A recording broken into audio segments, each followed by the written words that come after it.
Hi everyone, I'm Rincey and this is Rincey Reads. Today I'm going to be talking about Serve the People by Lin-Liu. The subtitle to this is A Stir-Fried Journey Through China.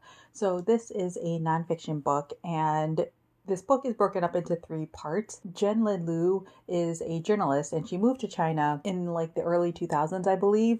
She is of Chinese descent. She's Chinese American. She decided to move to China for a couple of different reasons, and she's working as a journalist there. And while she's working there, she decides that she wants to attend a cooking school. And so the first part of the book is all about her experience at the cooking school. The second part of the book is her interning, or mainly focusing on her interning at a noodle shop.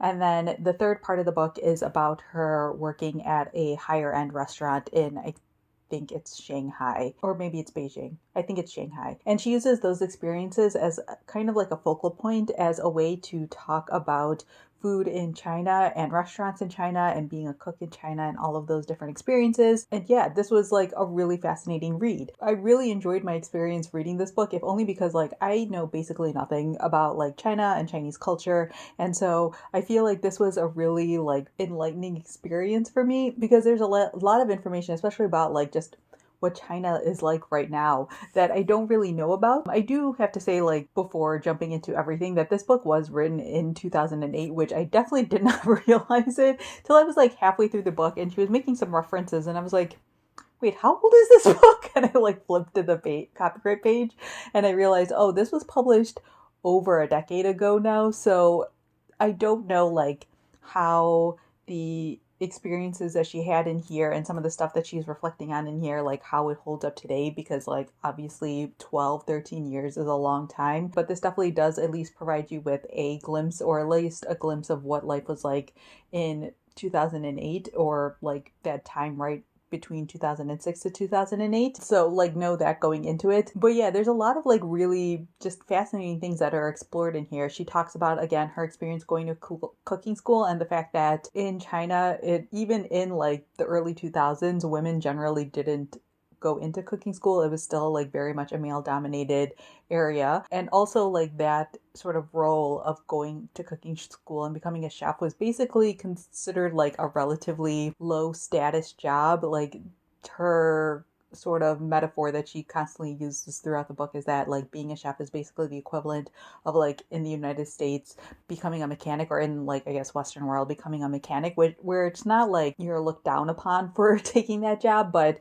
if you have like a college education or something along those lines, like you wouldn't become a chef. And so a lot of people like kept questioning why the author was going to cooking school and like why she was there and things along those lines. So she explores that and kind of like what cooking school is like for her, being sort of an outsider, and also like what it's like for the other students, or how that compares to what it would be like for the other students. She acknowledges in here the fact that like she has a significant number of privileges, one being the fact that like she's not required to do this. This is something she's doing for fun. Like she's still working full time as a journalist. And so this isn't her primary job. And so the way that she's able to approach things and the way that she looks at things is going to be different than for like her classmates and things like that, who are doing this specifically as a career choice. And she also recognizes the fact that like being an American, she has a specific advantage as well as a little bit of a disadvantage in certain areas. She talks about the fact that like her salary as a journalist is on the higher end, and so she's able to afford a lot of things that some of her classmates can't, like getting a brand new really nice knife and being able to pay a certain amount for certain ingredients or things along those lines. Like there's a lot of stuff that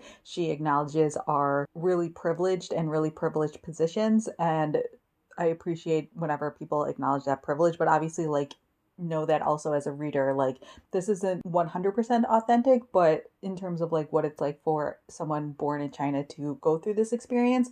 But I think she does a really good job of comparing and contrasting what her experience is like versus like what it's like for those around her. Another thing that's really great about this book is the fact that there are always like these really interesting people that she encounters at each part of her sort of journey or story. And so those people kind of become the focus of those sections. And so in the first section, it's mainly Chairman Wang, who is one of the teachers at the cooking school, who the author ends up taking like basically private lessons from, and then she ends up becoming friends with over the course of this book. Through Chairman Wang, you're able to see kind of what this experience is like now compared to what it was like earlier. So Chairman Wang talks about her life living in China through like the 70s during the revolution and how things have changed and how things are now and things along those lines. So it provides sort of like this brief history on things that have occurred over the history in China while also focusing on food at the center of it all. In the second part of the book, the main focus is Chef Zhang, who is the chef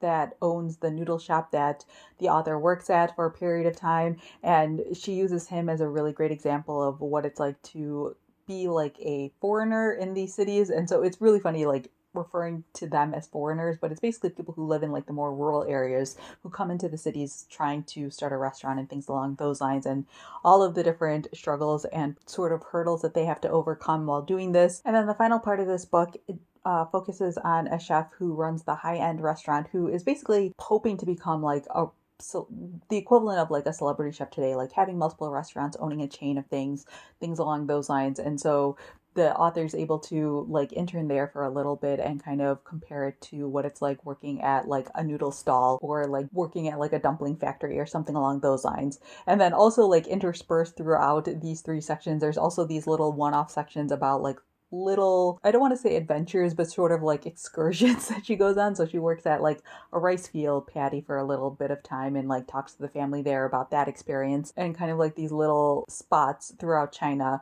that she ends up going to visit to kind of understand more about food and culture in China. There is a fourth part to this book that's basically an epilogue, which like most epilogues, I think didn't really need to be there, so I'm not going to really do an overview of what that section's like. But I think overall, like, this is a really great book to pick up if you are interested in Chinese food, as in like food created in China. The book is also like filled with recipes, and so the author like provides a lot of the recipes that she learned along the way or that she like cooks throughout the book. And so if you are looking for a book that has really great narratives and also provides you with really great recipes, this would be the one to pick up. But I will say the fact that it was published in 2008, there are a lot of times where this book does feel very dated. There are certain phrases I will say that were used that like threw me off a little bit, just because in 2021, I had to think for a second what year we were in 2021, those phrases aren't as common or aren't looked upon as positively, so a slight warning for that. There's also the fact that like the author says in this book that she never thought of herself as Chinese American or using the phrase Chinese American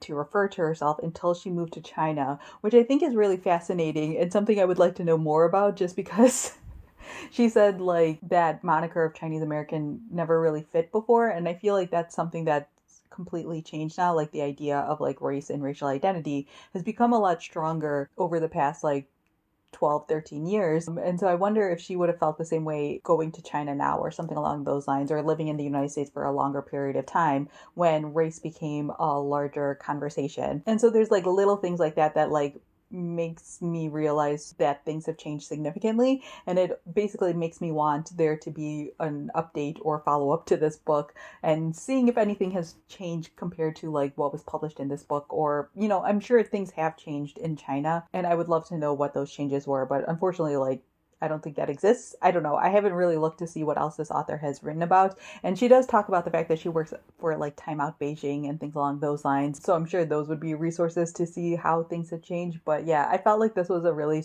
good sort of like overview or starter for what working as a chef in China is like and how the culture compares to like American culture and things along those lines. So I feel like if you're someone who really enjoys food writing, this should be a book worth picking up. Just again, know that it was published in 2008, so some of it is a little bit dated, but I feel like it still holds up in terms of like the basics, because a lot of this is about providing sort of history and kind of a general overview of how things have changed culturally. And so I feel like even though there probably are still some changes and updates between the past 13 years, like the comparison that she's making here is between like the 50s and 60s compared to now, or even like farther back than that, and seeing how food was prepared and how food was made, and sort of the major surge of like restaurants in these major cities, and how like going out to eat is significantly more common now than it was before, and things along those lines, which probably still hold true. So yeah, overall I would give this like 3.5 stars. It was an enjoyable read, and definitely one that, again, if you are someone who really enjoys food writing or food like based books or things along those lines, this would probably be worth adding to to your list. So those are my quick thoughts on Serve the People. Let me know down in the comments below if you read this book, what your thoughts were on it,